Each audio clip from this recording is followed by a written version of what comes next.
요즘 생활비 이야기하다 보면 다들 비슷한 말을 합니다. 예전보다 돈이 더 빨리 없어져요. 별로 쓴 것도 없는데 통장이 비어요. 고지서 볼 때마다 한숨부터 나옵니다. 가만히 들여다보면 마트값만 오른 게 아닙니다. 병원비, 교통비, 그리고 매달 빠져나가는 공과금이 조용히 그러나 확실하게 부담이 되고 있습니다. 그런데 말입니다. 이 공과금들 중에는 원래부터 내가 전부 부담하라고 만들어진 게 아닌 것들도 있습니다. 이미 제도가 있고 이미 대상이 정해져 있고 조건만 맞으면 정부가 대신 내주거나 크게 깎아주는 공과금이 분명히 있습니다. 문제는 하나입니다. 대부분 신청이 필요하다는 것. 오늘 영상에서는 2025년 기준으로 실제로 정부가 대신 내주거나 지원해주는 공과금 탑5를 하나씩 차근차근 이야기해드리겠습니다. 1. 전기요금 감면.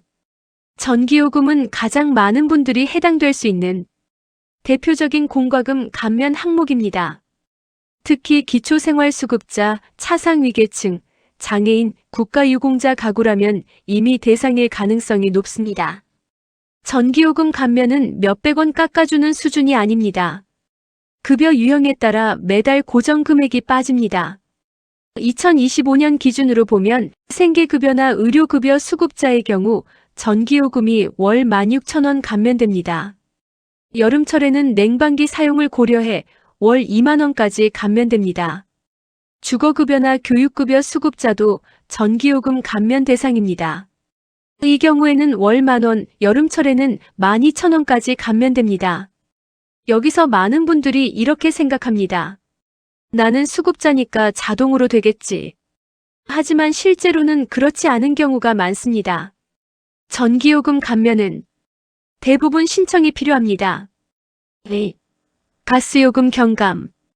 겨울만 되면 가스요금 고지서부터 무섭다는 분들 많으시죠? 특히 혼자 사는 어르신 가구나 난방을 줄이기 어려운 집은 체감 부담이 더 큽니다. 이럴 때 적용되는 게 가스요금 경감 제도입니다. 기초생활수급자, 차상위계층, 장애인, 국가유공자 가구는 도시가스 요금이 경감됩니다. 대부분 신청이 필요합니다. 특히 가스요금 경감은 겨울철 체감 효과가 큽니다. 3. 에너지 바우처. 에너지 바우처는 공과금을 대신 내주는 제도 중에서도 체감 효과가 가장 큰 지원입니다. 2025년부터는 하절기동절기 구분 없이 연간 통합 지급 방식으로 운영됩니다. 대상은 기초생활수급자 가구 중 노인, 장애인, 영유아, 임산부 등이 포함된 가구입니다. 전기요금이나 가스요금 고지서에서 자동으로 차감되기 때문에 사실상 정부가 대신 내주는 지원이라고 보셔도 됩니다. 4. 수도요금 감면. 수도요금은 의외로 많이 놓치는 공과금입니다. 하지만 매달 빠져나가는 고정비라는 점에서는 절대 무시할 수 없습니다. 수도요금은 지자체별로 운영되기 때문에 감면 기준과 금액은 지역마다 다릅니다. 다만 공통점은 분명합니다. 기초생활수급자, 차상위계층, 장애인 가구, 다자녀 가구는 대부분 감면 대상이며 대부분 신청이 필요합니다. 5. TV 수신료 통신요금 감면. TV 수신료는 모든 기초생활수급자가 면제되는 것이 아닙니다. 2025년 기준 TV 수신료 면제 대상은 다음과 같습니다. 생계급여 수급자, 의료급여 수급자, 시각청각 장애인 법령으로 정해진 일부 대상자, 주거급여 교육급여 수급자는 TV 수신료 면제 대상이 아닙니다. 이 부분은 가장 오해가 많기 때문에 꼭 정확히 알고 계셔야 합니다. 통신요금 역시 정부가 대신 부담해주는 대표적인 생활비 항목입니다. 다만 감면 수준은 급여 유형에 따라 다릅니다.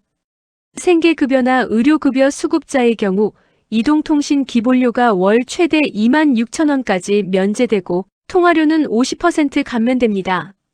주거급여 교육급여 수급자나 차상위계층의 경우에는 이동통신 기본료 및 통화료가 35% 감면됩니다.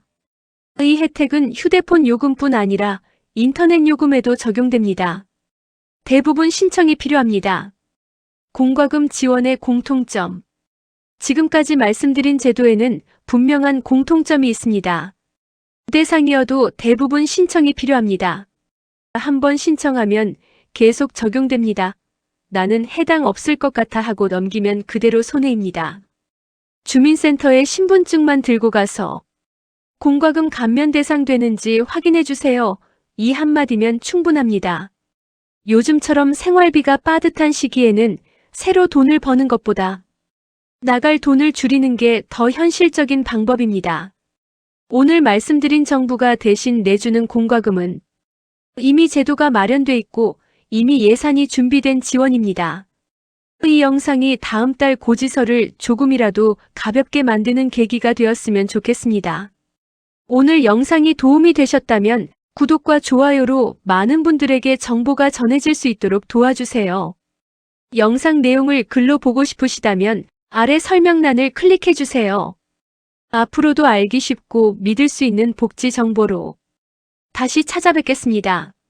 시청해주셔서 감사합니다.